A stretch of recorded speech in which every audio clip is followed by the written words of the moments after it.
বক্তব্য রাখবেন অভিষেক বন্দ্যোপাধ্যায়। 21 সমাবেশে ডেঙ্গি নিয়ে সচেতনতার বার্তাও দেওয়া হচ্ছে, সেই ছবি আপনাদের দেখাবো। কারণ বর্ষার মরশুম এবং এর পরে পরেই দেখা যায় বিভিন্ন জায়গাতে ডেঙ্গি আক্রান্ত হয়ে মৃত্যুর ঘটনা ঘটে। আপনারা যে ছবি দেখতে পাচ্ছেন, সভাস্থলে জোড়াফুল সমর্থক মশা ম্যান চন্দ্রকোনার যাদবপুর গ্রাম থেকে এসেছেন। শ্রীরামপুর বাড়ির চারপাশ পরিচ্ছন্ন রাখার বার্তা মশা ম্যানের। আমাদের প্রতিনিধি দেবজ্যোতি ঘোষ এই মশা ম্যানের সঙ্গে কথা বলেছিলেন, কি বলছেন তিনি শুনবো। মমতা বন্দ্যোপাধ্যায় 21শে জুলাইয়ের মঞ্চ থেকে কি বার্তা দেন তার দিকে তাকিয়ে আছে রাজনৈতিক মহল। কিন্তু এই মুহূর্তে ধর্মতলাতে উপস্থিত হয়েছেন মাছি ম্যান, তার সঙ্গে আমরা কথা বলবো কি বার্তা তিনি দিতে চাইছেন। আমি এসেছি পশ্চিম মেদিনীপুর থেকে, চন্দ্রকোনা থানার অন্তর্গত যাদবপুর গ্রাম থেকে। আমি মশা সেজে এসেছি। এখানে রাজ্যের বিভিন্ন জেলা থেকে মানুষ সমাগম হয়েছে মমতা ব্যানার্জির ডাকে।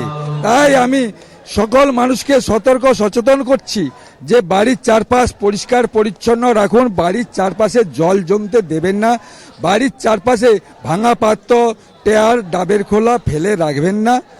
আর রাতে ও দিনে শোয়ার সময় অবশ্যই মশারি টাঙে শোবেন। দিনে বেলা মার্কেটে বেড়ালে ফুল হাতা জামা প্যান্ট পরে বেড়াবেন, কেন এডিস মশা দিনে বেলায় কামড়ায়। আপনি কোথা থেকে এসেছেন, আপনার নাম কি? আমার নাম তিনাঙ্কুর পাল। আমি এসেছি পশ্চিম মেদিনীপুর চন্দ্রকোনা থানার অন্তর্গত যাদবপুর গ্রাম থেকে আমি এসেছি। কেন আপনার এরকম একটা উদ্যোগ নিতে মনে হলো? যে এখন ডেঙ্গুর প্রভাবটা বর্ষার শুরুতে ডেঙ্গুর প্রভাবটা বাড়বে, তাই এই চিন্তা ভাবনাটা নিয়েছি। দেখো, তৃণমূল নেত্রী মমতা বন্দ্যোপাধ্যায়, অভিষেক বন্দ্যোপাধ্যায় এই মঞ্চ থেকে বার্তা দেবেন, কিন্তু এই ডেঙ্গুর সচেতনতার জন্যই বার্তা দিচ্ছেন এই মাছি ম্যান, যা অত্যন্ত প্রশাসনিকভাবেও গুরুত্বপূর্ণ। তিনি এসেছেন পশ্চিম মেদিনীপুর থেকে, তিনি মানুষের কাছে এই বার্তাই দেওয়ার চেষ্টা করছেন যেখানে সেখানে জল জমতে দেবেন না।